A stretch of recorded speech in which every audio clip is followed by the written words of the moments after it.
On a pensé également à faire une entrée qui était très facile à faire pour les fêtes, Ah et oui. qui ne nécessitait pas beaucoup de travail au moment Tu du m'étonnes. repas. Il se fait même pas chier à cuire. Bienvenue chez Ducasse Baccarat, je suis Christophe Saintagne, le chef des cuisines. Je vous retrouve très vite chez Laurent Mariotte à la table des bons vivants pour vous parler Saint-Jacques de Normandie que l'on va cuisiner à cru avec des navets, de la betterave et de la rose. A très vite.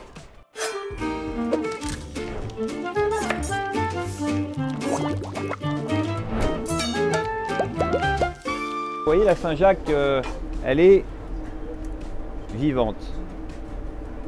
On le voit parce que vous voyez quand je mets le couteau, hop, elle ferme. Vous voyez? On voit la fraîcheur en fait parce que c'est un produit qui est vivant. Vous pouvez demander à votre poissonnier de vous les ouvrir, c'est plus facile. Je vous fais voir quand même au cas où. Oui, il y a les barbes ici, donc j'ouvre légèrement la coquille, j'écarte et je viens gratter. Hop, et j'enlève le couvercle. Je vous en refais une, celle-là, vous voyez, bien fermée. Je vais passer ma lame de couteau ici. Je vais lever, je passe mon pouce. Ensuite, je décolle légèrement la petite barbe. Clac! Je décolle la noix. Et là, on voit très très bien, regardez la noix comme elle est vivante. C'est magnifique. Là, on est vraiment sur un produit exceptionnel. Le fait qu'elle soit en coquille et qu'elle bouge et qu'elle soit vivante, c'est vraiment le gage de fraîcheur. Parfois, on va trouver sur les étals des poissonniers juste les noix de Saint-Jacques comme ça mises sur de la glace. Ça ne veut pas dire forcément que c'est un mauvais produit, mais ça veut dire que c'est un produit qui est mort et qui donc va être moins intéressant en termes de texture que celle-ci qui est très vivante. Donc ce que vous pouvez faire, c'est que vous posez votre doigt sur la noix de Saint-Jacques et avec l'autre main, vous venez, ça c'est le foie ici, donc vous venez pousser au niveau du foie, voilà, et ensuite vous prenez le foie, vous prenez les barbes et vous tirez comme ça délicatement. Hop, comme ça vous enlevez le corail, vous enlevez les barbes, vous enlevez le foie et vous vous retrouvez avec uniquement la noix de Saint-Jacques. Alors le corail que vous voyez ici, c'est l'organe qui sert à la reproduction. Nous, il nous intéresse parce que c'est beaucoup de protéines, il a du goût, donc on va le récupérer, on va le cuisiner. Vous voyez que notre Saint-Jacques, elle est ouverte, mais elle a un petit peu de sable. Donc ce qu'on va faire, c'est qu'on va venir nettoyer dans l'eau. On va lui faire sa petite toilette. Voilà, vous voyez, c'est très simple. Et là, on voit qu'en quelques secondes, on l'a parfaitement nettoyée. On va la mettre à égoutter la tête vers le bas. Alors pour cette recette, je vais garder la coquille parce que j'aime bien au moment des fêtes, je trouve que c'est très joli de pouvoir mettre dans l'assiette une belle coquille. Là, on va également rincer nos petits corails. Alors là, on va maintenant s'occuper de la garniture. Donc en fait, c'est un plat entièrement cru. C'est-à-dire qu'on a la Saint-Jacques crue, on va rajouter des betteraves crues, on va rajouter du radis daikon cru et on va venir assaisonner tout ça avec une vinaigrette, vinaigre de miel. J'ai la chance d'avoir un frère qui est apiculteur, qui est du côté de Loches. Et donc il fait ce produit qui est un vinaigre de miel, donc ça va me donner vraiment des notes fruitées intéressantes. Ensuite on va rajouter de l'huile d'olive et on va rajouter également de l'eau de rose pour venir parfumer notre recette et la faire très festive. Alors ça c'est une betterave un peu particulière, c'est une chioggia, c'est-à-dire que c'est une betterave qui peut se consommer crue. Là on va prendre le radis qui est abîmé, donc ça on va le mettre de côté. Le radis daikon. Alors le radis, lui, ce qui va m'apporter, c'est de la fraîcheur et c'est de l'humidité. On va simplement tailler une petite brunoise, c'est-à-dire qu'on va faire des tranches. On pourrait le faire à la mandoline. Voilà, j'ai pas besoin d'en faire beaucoup parce que je vais faire une portion. Une fois que vous avez fait vos tranches, vous venez tailler des petits carrés.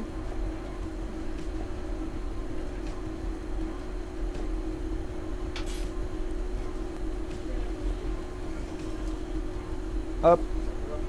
Et une fois qu'on a taillé comme ça, je retourne.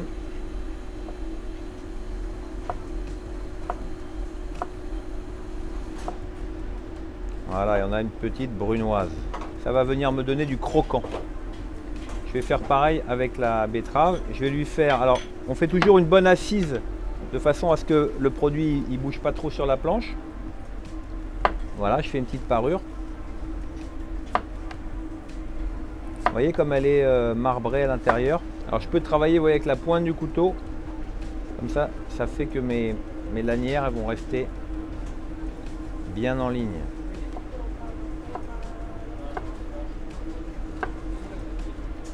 Voilà, on a nos petits légumes.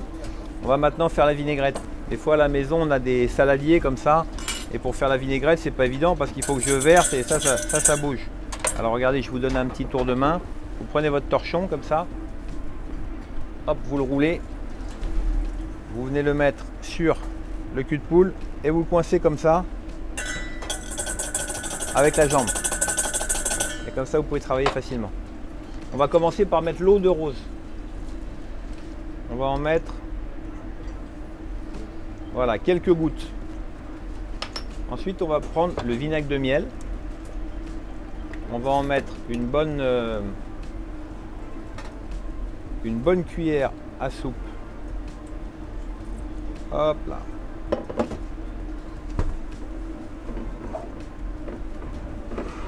Et ensuite, on va venir émulsionner avec l'huile d'olive.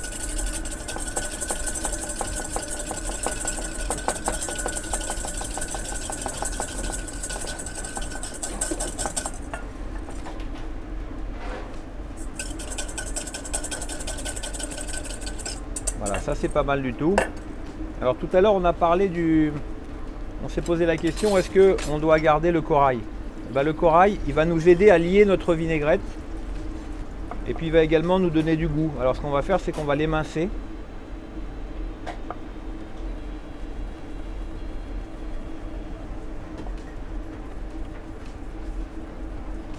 Voilà, ensuite je vais retourner et je vais tailler dans l'autre sens.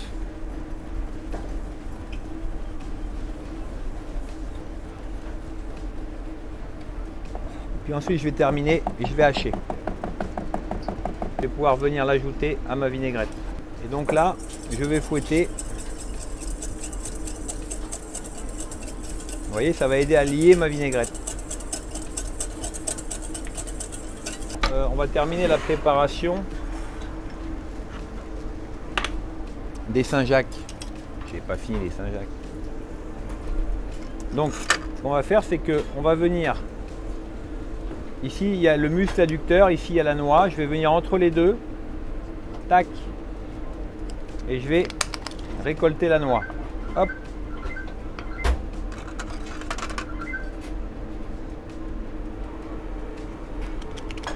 Hop. Donc on va prendre un peu de gros sel. Voilà, qu'on va mettre au centre de l'assiette. Et puis on va venir poser la Saint-Jacques à l'intérieur. On va prendre donc les Saint-Jacques, on va les couper en deux. Vous voyez, on voit toujours, c'est extraordinaire, hein, on voit toujours le Saint-Jacques qui bouge. On va mettre dans le fond de notre coquille, on va mettre un tout petit peu de vinaigrette.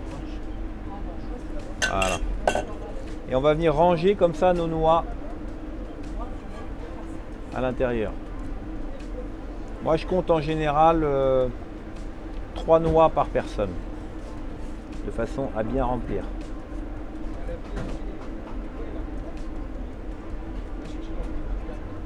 Tout ça, ce sont des préparations que vous pouvez faire à l'avance sans aucun problème. Hein. Vous mettez au frigo.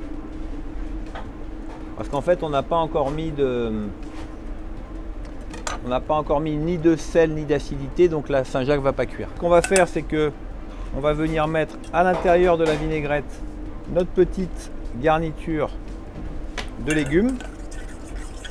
On va bien mélanger. Et on va venir mettre sur la noix de Saint-Jacques. Et on va bien recouvrir.